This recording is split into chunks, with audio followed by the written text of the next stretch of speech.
છોટાઉદેપુરથી સમાચાર, જ્યાં બોડેલી તાલુકાના વાજપુર જૂથ ગ્રામ પંચાયતના ગામોને જેતપુર પાવી તાલુકામાં સમાવવાની હિલચાલ ઉઠી છે, જેના વિરોધમાં ગામ લોકો દ્વારા જિલ્લા અધિક કલેક્ટરને આવેદનપત્ર આપી 4 ગામને બોડેલી તાલુકામાં જ રાખવાની માંગ કરાઈ। નોંધનીય છે કે ગ્રામ પંચાયતનું વિભાજન કરવાની જગ્યાએ વાજપુર જૂથ ગ્રામ પંચાયતના 4 ગામને બોડેલી તાલુકામાંથી જેતપુર પાવી તાલુકામાં સમાવવાની હિલચાલ થઈ રહી છે। તેથી ગામ લોકોએ વાજપુર જૂથ ગ્રામ પંચાયતના 4 ગામને બોડેલી તાલુકામાં જ રાખવાની માંગ કરી છે। 4 ગામને માત્ર 16 કિલોમીટર દૂર આવેલા બોડેલી તાલુકા મથકની સુવિધાઓ છીનવી 30 કિલોમીટર દૂર કરવાની હિલચાલનો વિરોધ છે। તેથી 4 ગામને બોડેલી તાલુકામાં જ રાખવામાં આવે તેવી માંગ કરતું આવેદનપત્ર આપવામાં આવ્યું છે।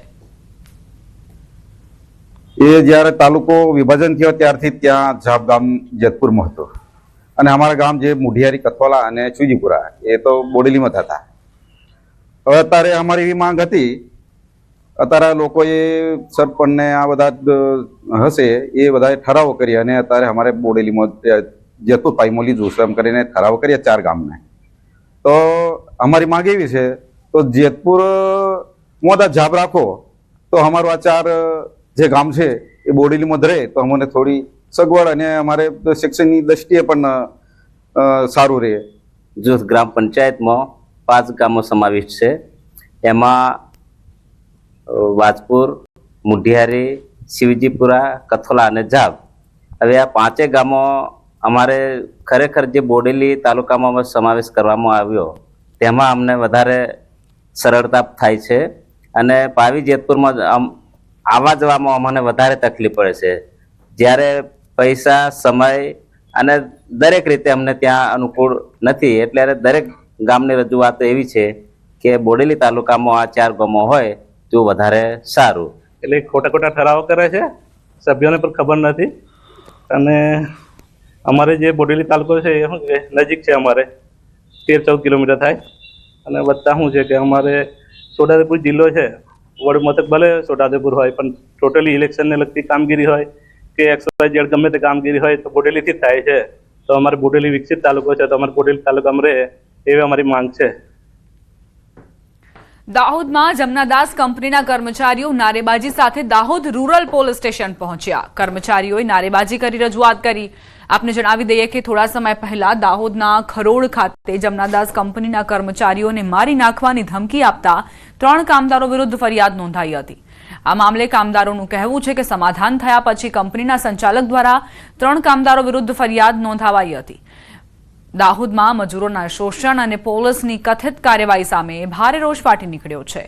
તેથી મોટી સંખ્યામાં જમનાદાસ કંપનીના કર્મચારીઓ નારેબાજી સાથે દાહોદ રૂરલ પોલીસ સ્ટેશન પહોંચ્યા હતા। ઉપરાંત કોંગ્રેસના આગેવાનો પણ કામદાર સાથે રજૂઆત કરવા પોલીસ મથકે પહોંચ્યા હતા। ખરોડ મુકામે જમનાદાસ કરીને કંપની આવેલી છે, ત્યાં 700 થી 800 મજદૂર કામ કરે છે તો એમને 12 કલાક કામ કરાવવામાં આવતું હતું અને પૂરતી મજૂરી આપવામાં આવતી નહોતી। સરકારી ધારાધોરણ પ્રમાણે એમને મજૂરી આપવામાં આવતી નહોતી, તો એના માટે ત્યાંના મજદૂરોએ હડતાલ કરી હતી। તો આ હડતાલને વચ્ચે સમજોતો પણ થઈ ગયો। અમે કીધું કે આમને સાહેબ 3 દિવસથી તમે ગોંધી રાખ્યા છે તો એમને છોડો અને આમનું નિરાકરણ કરો એમ કરીને આજે અમે સૌ સાથે મળીને ત્યાં ગયા હતા અને પોલીસ સ્ટેશનનો અમે ઘેરાવ કર્યો હતો। ત્યાં કંપનીની બહાર અમુક લોકોને મારામારી, ધાક ધમકી અને ગાળાગાળી કરી હતી। એ લગતની ફરિયાદ નોંધાઈ હતી।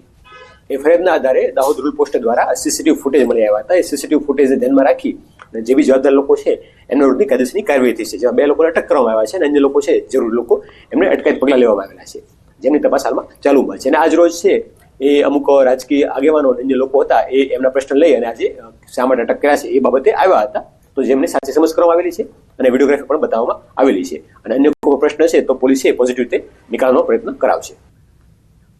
17મી ફેબ્રુઆરીએ ગુજરાતનું સામાન્ય બજેટ રજૂ થશે। વિધાનસભા અધ્યક્ષ શંકરભાઈ ચૌધરીએ માહિતી આપી। 16મી ફેબ્રુઆરીએ વિધાનસભાનું બજેટ સત્ર મળશે। 17મીએ નાણામંત્રી વર્ષ 2026-27નું બજેટ રજૂ કરશે। તારાંકિત પ્રશ્નોત્તરીનો કાર્યક્રમ અધ્યક્ષશ્રીએ જાહેર કર્યો છે। મહત્વપૂર્ણ સમાચાર, બજેટ સત્રને લઈને 17મી ફેબ્રુઆરીએ ગુજરાતનું સામાન્ય બજેટ રજૂ થશે। વિધાનસભા અધ્યક્ષ શંકરભાઈ ચૌધરીએ માહિતી આપી છે। 16મી ફેબ્રુઆરીએ વિધાનસભાનું બજેટ સત્ર મળશે। 17મીએ નાણામંત્રી વર્ષ 2026-27નું બજેટ રજૂ કરશે। તારાંકિત પ્રશ્નોત્તરીનો કાર્યક્રમ અધ્યક્ષે જાહેર કર્યો છે।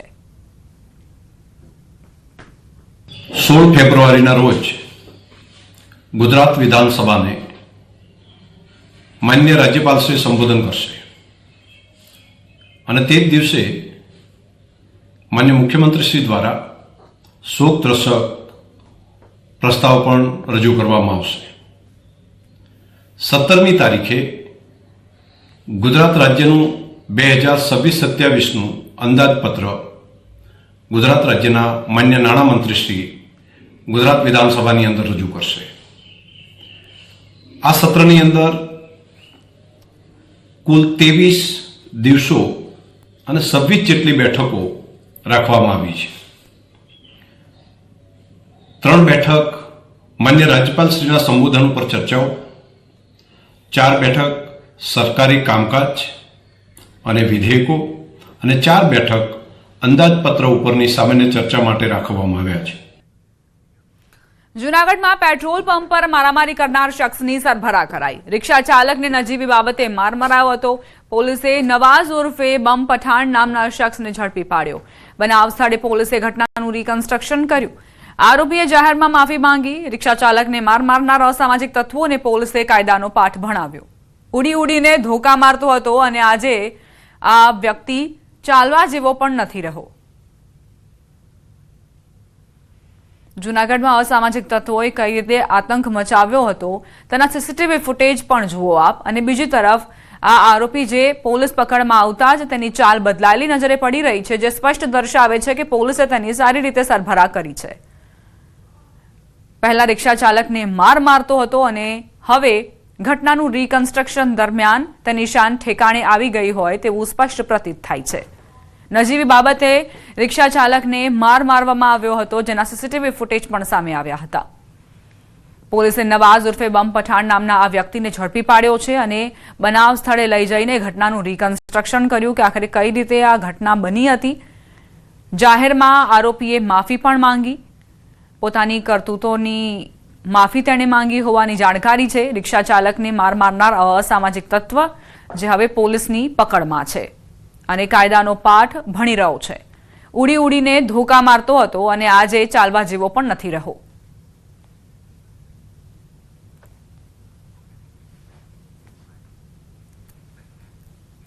સમાચાર કચ્છથી, જ્યાં ગેરકાયદેસર દબાણ પર બુલડોઝર ફરી વળ્યું. લાકડિયા પોલીસે ગંભીર ગુનાના આરોપીના ગેરકાયદેસર બાંધકામ પર બુલડોઝર ફેરવી દીધું છે. જૂના કટારિયા સીમમાં સરકારી જમીન પર બુલડોઝર ફેરવી દેવાયું. આરોપી સામે એનડીપીએસ, ખૂનની કોશિશ, મિલકત અને પ્રોહિબિશનના ગુનાઓ દાખલ છે. 600 ચોરસ મીટર વિસ્તારમાં કરાયેલ મકાન સંપૂર્ણપણે તોડી પડાયું. કાર્યવાહી દરમિયાન વહીવટી અને પોલીસ સ્ટાફ પણ હાજર રહ્યો હતો.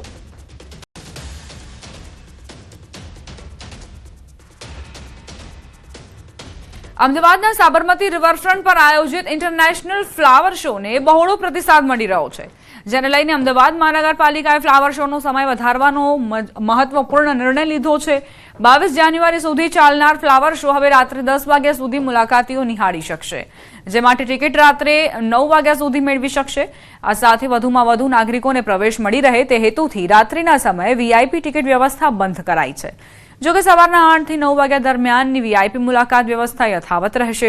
આ ફ્લાવર શો થકી અમદાવાદ મહાનગરપાલિકાને 6 કરોડથી વધુની આવક થઈ છે. તહેવારના 2 દિવસની વાત કરીએ તો 78,000 લોકોએ ઉત્તરાયણના દિવસે અને 73,000 લોકોએ વાસી ઉત્તરાયણના દિવસે મુલાકાત લીધી હતી. 22 તારીખ સુધી આ ચાલનાર ફ્લાવર શોમાં રવિવારના દિવસે સામાન્ય રીતે 50,000થી વધુ પબ્લિક નોંધાઈ છે. આ ઉપરાંત ઉત્તરાયણ અને વાસી ઉત્તરાયણ આ જાહેર રજાના દિવસો હતા. એ દિવસોમાં ઉત્તરાયણના દિવસે 78,000થી વધુ અને વાસી ઉત્તરાયણના દિવસે 73,000થી પણ વધુ એ લોકો મુલાકાતીઓએ ફ્લાવર શોની મુલાકાત લીધી છે.